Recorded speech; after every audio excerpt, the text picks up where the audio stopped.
Welcome to RTV. ప్రస్తుతం మనం పశ్చిమ గోదావరి జిల్లా యలమంచిలి మండలం లక్ష్మీపాలెం అనే ఒక గ్రామంలో ఉన్నాం. ఈ గ్రామానికి మరొక పేరే దక్షిణ కాశీ. ఎందుకంటే ఈ గ్రామంలో ఉన్న శివాలయానికి అంత విశిష్టత ఉంది. ఈ గ్రామంలోని ఇక్కడ శివాలయంలో ఒకవైపు తెలుపు, ఒకవైపు ఎరుపు రంగులతో ఈ లింగం ఆకృతి ఉంటుంది. అయితే ఈ గ్రామానికి దక్షిణ కాశీ అని పేరెందుకు వచ్చింది, ఈ గ్రామంలో ఈ శివాలయానికి ఇంత విశిష్టత ఏంటి, దీన్ని దక్షిణ కాశీ అని ఎందుకు అంటున్నారో మనం తెలుసుకునే ప్రయత్నం చేద్దాం.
नमस्ते रुद्रमन्यवे गाजोजमे नमः नमस्ते असुधर्मरे बाहुव्यामहे नमः वादायोलयायालयाय मोरपापगाजने ओम नमो जन्मवे जमयामवे जन्मोद्राय नमः ओम नमस्ते अस्तुभगं विश्वेश्वराय त्र्यम्बकाय त्र्यम्बकाय त्रिकालाय कालाग्निरुद्राय नीलकण्ठाय मृत्युञ्जयाय सर्वेश्वराय सदाशिवाय श्रीमन्महादेवाय नमः.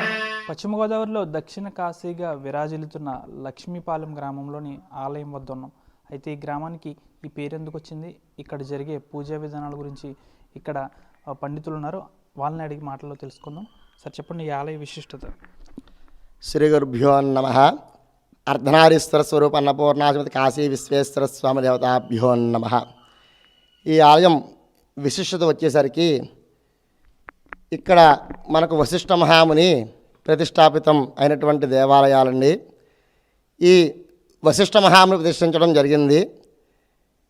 ఇక్కడే మనకు వశిష్ఠ మహాముని తపస్సు చేయడము, అదేవిధంగా స్నాన సంధ్యాదులన్నీ కూడా ఈ వశిష్ఠ గోదావరిలోనే ఆచరించడం జరిగింది. ఆ వశిష్ఠ మహాముని పేరు మీదుగానే వశిష్ఠ గోదావరి కూడా మనకు రావడం జరిగిందండి.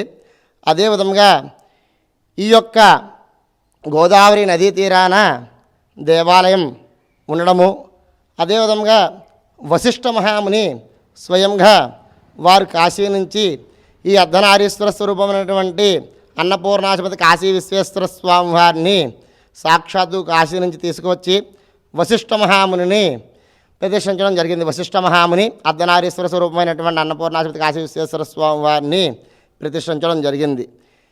ఈ యొక్క అర్ధనారీశ్వర స్వరూపం ఎందుకుంటున్నామయ్యా అంటే, మనకు అఖండ భారతదేశంలో ఎక్కడా లేనటువంటి విధంగా వశిష్ఠ మహామునిచే ప్రతిష్ఠించబడినటువంటి ఈ అర్ధనారీశ్వర స్వరూపమైనటువంటి అన్నపూర్ణాశ్రమతి కాశీ విశ్వేశ్వర స్వామి వారు సగభాగం తెలుపుగా సగభాగం ఎరుపుగా ఏకపీఠం మీదే స్వామివారు అమ్మవారు కూడా మనకు దర్శనమివ్వడం జరుగుతుంది. తెలుపు భాగం స్వామివారు మనకు కనిపిస్తూ ఉంటుందండి. ఈ తెలుపు భాగం వచ్చేసరికి కాశీ విశ్వేశ్వరుడు, అదేవిధంగా పక్కనే అమ్మవారు ఎరుపు భాగంగా మనకు దర్శనమిస్తూ ఉంటుంది. ఆ అమ్మవారు అన్నపూర్ణాంబికాదేవి కనుకనే మనం అర్ధనారీశ్వర స్వరూపాన్ని చెప్పుకోవడం జరుగుతుంది. స్వామివారు అమ్మవారు కూడా ఏకపీఠం పైన మనకు దర్శనమిస్తూ ఉంటారు. మన అఖండ భారతదేశంలోనే ఎక్కడా కూడా ఈ విధంగా వశిష్ఠ మహాముని ప్రదర్శించినటువంటిది, అదేవిధంగా వశిష్ఠ మహామునిచే అర్ధనారీశ్వర స్వరూపం కాశీ నుంచి తీసుకొచ్చి ప్రతిష్ఠించింది ఇంకెక్కడా లేదండి. మనకు ఇక్కడ ప్రత్యేకంగా చెప్పుకోవచ్చు. అదేవిధంగా ఈ యొక్క దేవాలయానికి దక్షిణ భాగంలో మనకు గోదావరి ఉంటుందండి. కనుక మనకు దేవాలయానికి దక్షిణ భాగంగా ఉండడం చేత దక్షిణ కాశీగా మనం పిలుచుకోవడం జరుగుతుంది. అలాగే స్వయంభూగా వల్లీ దేవసేన సుబ్రహ్మణ్యేశ్వర స్వామి వారు కూడా ఇక్కడ మనకు వెళ్ళడం జరిగింది. అదేవిధంగా ఇక్కడ మనకు పురాణ గాథలు కూడా చాలా ఉన్నాయండి. మనకు గోదావరికి చాలా ప్రాముఖ్యత ఉంది. ఈ గోదావరిలో వశిష్ఠ మహాముని ఎప్పుడూ ప్రతిరోజు కూడా స్నాన సంధ్యాదులు ఆచరిస్తూ ఉండేవారు. జపతపాదులు, స్నాన సంధ్యాదులు అక్కడ ఆచరించిన తరువాత మిగతా కార్యక్రమాలన్నీ కూడా ఆయన యథావిధిగా నిర్వహించుకునేవారు. ఒకనొక సందర్భంలో నారద మహాముని ఇక్కడే మనకు స్వామివారి యొక్క మహత్యాన్ని గోదావరిని విడిచిపెట్టకుండా దీన్ని అప్పనపల్లిలో కూడా మనం పుణ్యస్థలంగా ఏర్పరచాలి, అప్పనపల్లిలో కూడా గోదావరికి విశేషమైనటువంటి ఫలితాన్ని తీసుకురావాలని చెప్పని నారద మహాముని ఆ స్వామివారికి వశిష్ఠ మహామునికి తెలియకుండా దొంగచాటుగా వారిని దొడ్డిదారిన వశిష్ఠ మహాముని నారద మహాముని అప్పనపల్లికి తీసుకెళ్ళడం జరిగిందండి. అది ఆదివారం రోజున. ఈ విధంగా తీసుకెళ్ళడం వలన వశిష్ఠ మహాముని ఆగ్రహించిన వాడే, ఓ నారద మహాముని మహానుభావ, నీవు అక్కడ లక్ష్మీపాలెంలో దక్షిణ కాశీగా ఉన్నటువంటి దేవాలయంలో ఆ గోదావరిలో పుణ్యస్థలమే కాకుండా ఇక్కడ కూడా తీసుకురావాలని చెప్పని చూసావు. నన్ను దొంగదారిని నువ్వు తీసుకొచ్చావు కనుక ఈ యొక్క ఆదివారం నాడు ఎప్పుడైతే తీసుకొచ్చావో ఆ రోజున తప్పితే మిగతా ఏ రోజుల్లోనైనా సరే ఇక్కడ స్నానం చేస్తే పుణ్యఫలం ఉండదు. ఒక్క ఆదివారం నాడు ఈ అప్పనపల్లిలో స్నానం చేస్తే పుణ్యఫలం ఉంటుందని చెప్పని ఆ వశిష్ఠ మహాముని వరం ఇవ్వడం జరిగింది. ఇంకోటి ఏమిటంటే మనకి ఇక్కడ గోదావరి నదీ తీరాన మొసళ్ళు అనేటటువంటివి ఎక్కడా కూడా మనకు ఈ పరిసర ప్రాంతాల్లో కనిపించవండి.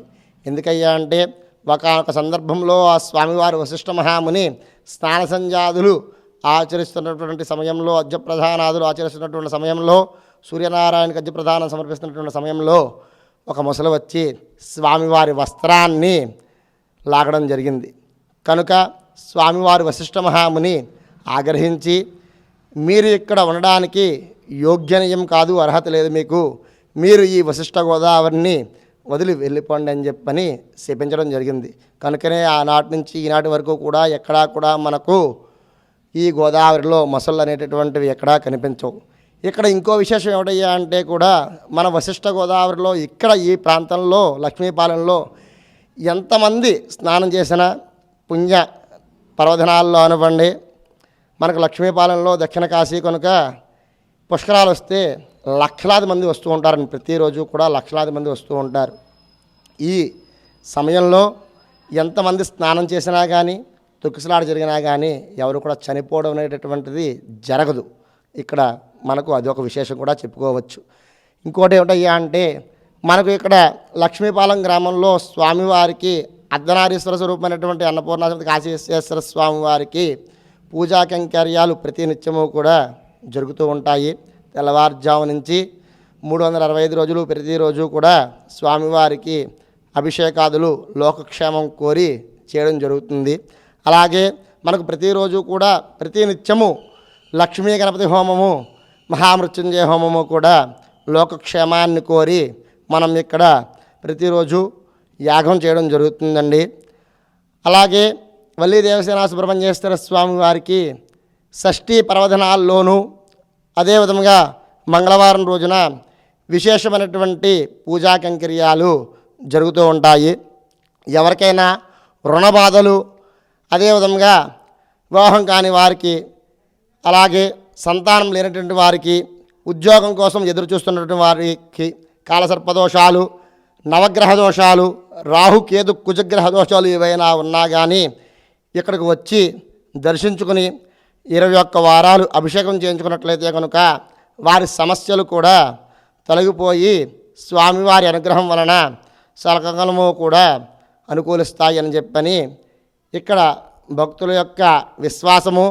అదేవిధంగా ఎంతోమందికి మన దేవాలయాలలో వారి వారి కోరికలు అవనివ్వండి, వారి వారి కష్టాలు బాధలు నివృత్తి చేయడం జరిగింది.